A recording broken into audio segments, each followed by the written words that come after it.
August 21st, 1942. On the island of Guadalcanal, a collision of worlds was about to reach a bloody climax. Colonel Kionao Ichiki and his nearly 1,000 elite troops were confident. They believed in their invincible spirit and the power of the night. Waiting for them were the men of the 1st Marine Division. They were dug in, ready, and armed with devastating firepower. Ichiki had no idea that he was walking into a meat grinder. His pride would be his detachment's ultimate undoing. The Marines had tracked Ichiki's movement. They knew the assault was coming. The trap was set, and the bait was the river crossing. At 1:30 a.m., the silence shattered. The Japanese launched a ferocious frontal assault directly into the teeth of the Marine defenses. The Marines opened up with everything they had. It wasn't a battle. It was a wall of lead meeting a wall of men. In a frantic 18-minute window, the bulk of the Japanese force was decimated. They were trapped on a narrow strip of sand with no cover. The crossfire was absolute.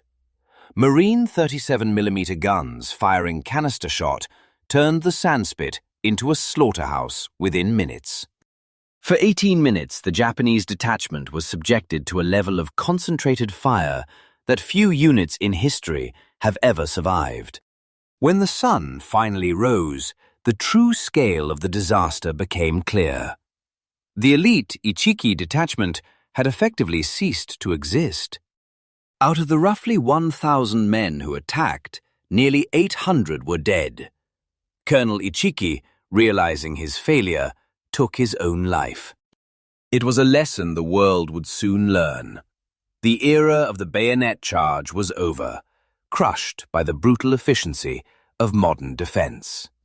The Battle of the Tenaru was just the beginning, but those 18 minutes of fire would be remembered as one of the most lopsided victories in military history. A testament to the grit of the Marines and the high cost of hubris in the face of overwhelming odds. Lest we forget, Guadalcanal would see many more months of fighting, but the 18 minutes at the Ilu River set the tone for the entire campaign. Strategic planning and superior firepower had turned a desperate defense into a decisive blow against the Imperial Japanese Army. Every weapon, every bullet, and every man played a role in those critical minutes that changed the course of the battle. For the Marines who stood their ground, the victory was sweet, but the memories of that night would linger for a lifetime. The cost of victory was felt on both sides, as the wounded were tended to and the dead were counted in the following days.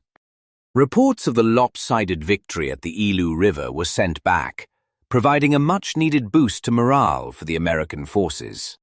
The burial details worked through the heat, a final, heavy task that marked the end of the Ichiki detachment's journey. Walking the battlefield was a sobering experience, a reminder of the sheer volume of fire that had been unleashed in such a short time.